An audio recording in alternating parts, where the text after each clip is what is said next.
NBA players that forced rule changes, and Michael Jordan was so good in 1987, that the NBA made a rule just to stop him. Averaging about 40 points a game, Jordan was unguardable. So teams started to double-team him, but it did not work. He was still scoring. So NBA teams did something crazy. They triple-teamed Michael Jordan every game. It was the only way to slow him down, but this was unfair. So the NBA created the Michael Jordan rule. NBA teams were not allowed to triple-team any player. But everybody called it the Michael Jordan rule because this only happened to him. Nobody else was being guarded by 3 players at once. But just like we have the Michael Jordan rule, we also have the LeBron James rule. When LeBron joined the Miami Heat in 2010, there were a lot of haters. People breaking their TVs, burning LeBron jerseys, and people being disrespectful to LeBron at the games. But things were about to get worse. As LeBron was coming back to Cleveland for the first time to play against his old team, and the NBA noticed something. People were selling shirts that said really rude things about LeBron. The NBA realized things could get crazy at LeBron's return game.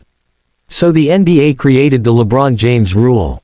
During the games, fans were not allowed to wear anything that would be rude to LeBron. The NBA warned fans not to wear those shirts or to bring any signs with bad words on it. They took it so seriously, the NBA placed extra security to even get into the stadium. And this rule helped LeBron because he was able to focus on the game and not the fans. He scored 38 points and the Heat blew out the Cavaliers, winning 118-90. The crazy thing is, this only applied to LeBron James. But what Reggie Miller did created a rule that changed the NBA forever. Reggie Miller loved to shoot, but he also loved to kick his legs when he shot. This would draw fouls from defenders, but it wasn't the defender's fault. Miller was the one kicking them. Still, referees would call the foul, and Reggie Miller would get some easy free throws. The game Reggie Miller scored the most points of his career. 57. 21 of those points were from free throws. The NBA eventually realized this was cheating, so they created the Reggie Miller rule, where a player cannot kick his legs to try and draw a free throw. The funny thing is, Reggie Miller was already retired when they made this rule, so he didn't care. But Dwayne Wade cared when they banned his favorite move. Dwayne Wade saw what Reggie Miller did, and he thought to himself, what could be my cheat code for free throws? And he had an idea. D-Wade started doing a pump fake, but not a normal one.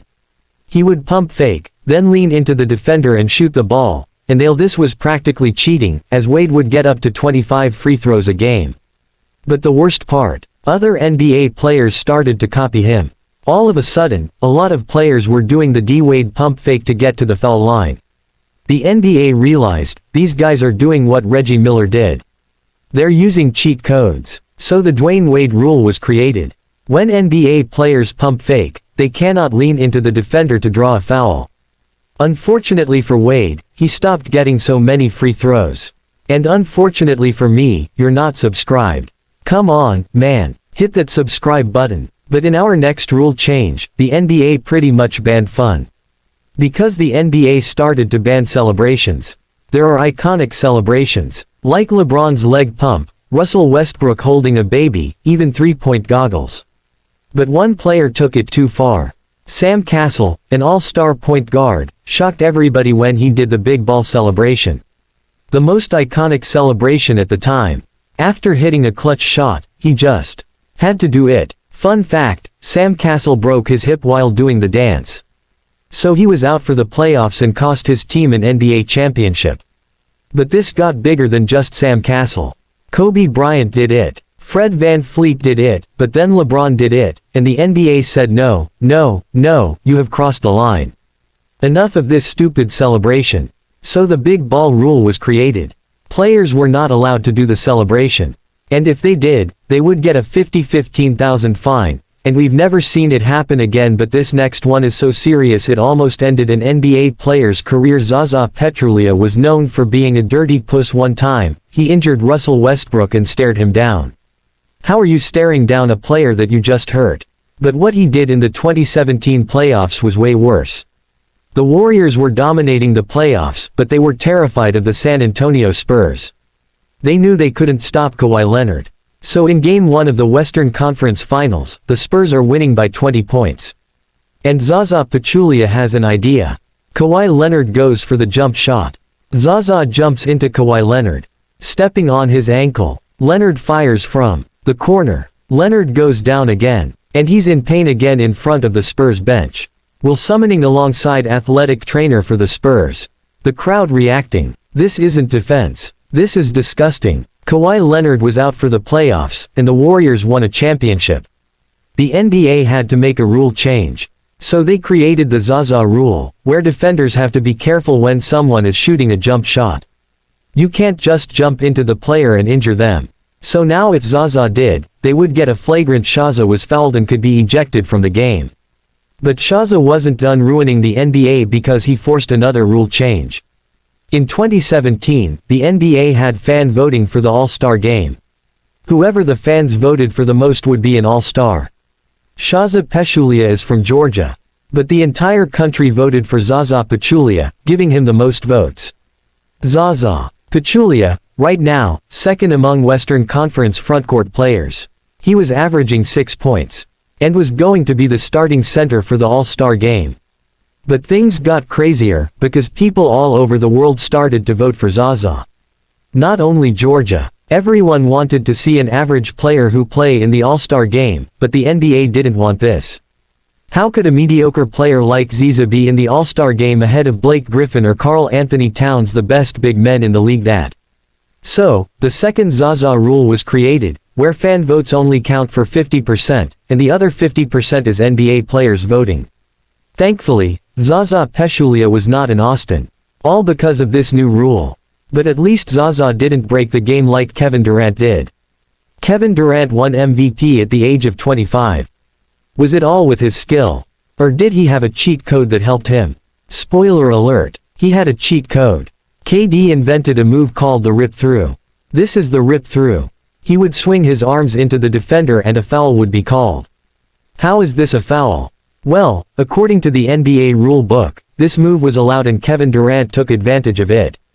Because of all the free throws he scored. He scored 32 points per game, but he wasn't the only one. Kobe Bryant saw what Kevin Durant was doing, and he started to do the same move. Then, Dwayne Wade started doing it, and the NBA said, "You guys have crossed the line." The Kevin Durant rule was created, and this move was banned. This was a cheat code. So it was banned for a good reason, but our next rule change was because Allen Iverson was too good.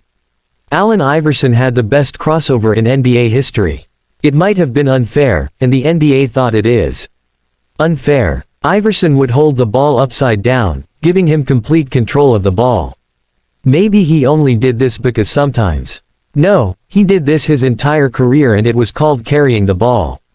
So the NBA said it's time for a rule change. The NBA created the Allen Iverson rule. Holding the ball upside down while dribbling was now illegal. If you held the ball upside down, it was a turnover. But when NBA referees started calling this penalty, Allen Iverson was already retired. If Allen Iverson wasn't allowed to carry from the beginning of his career, who knows? He might not have been a superstar. But our next rule change, everybody hated. Dikembe Mutombo was known for every time he blocked somebody, he gave them the no finger wag. Sometimes he did this to the player he blocked. Other times he did it to the crowd. NBA players were scared to go for a layup because they did not want to be embarrassed by the finger wag. So the NBA said, "We're making a rule change." The finger wag is now considered taunting. If you don't know what taunting is, it's being rude to a player. And all taunting was banned. So the finger wag was banned.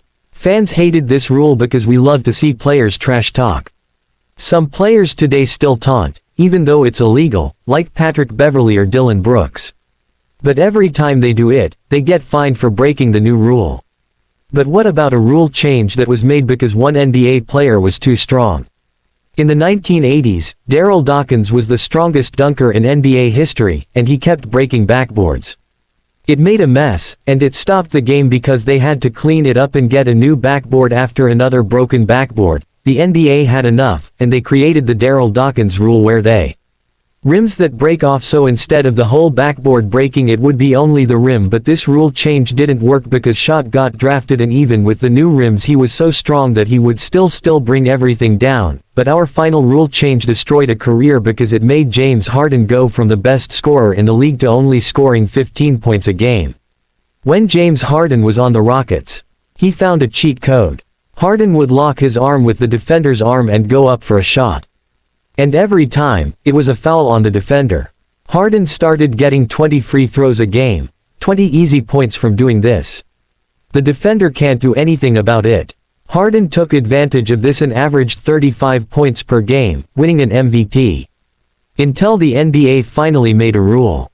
The Harden rule. Locking your arm with the defender's arm is no longer a foul. And all of a sudden, Harden wasn't, he lost his cheat code. These are NBA players who force rule changes. But what about NBA players who almost died? I've got to see that.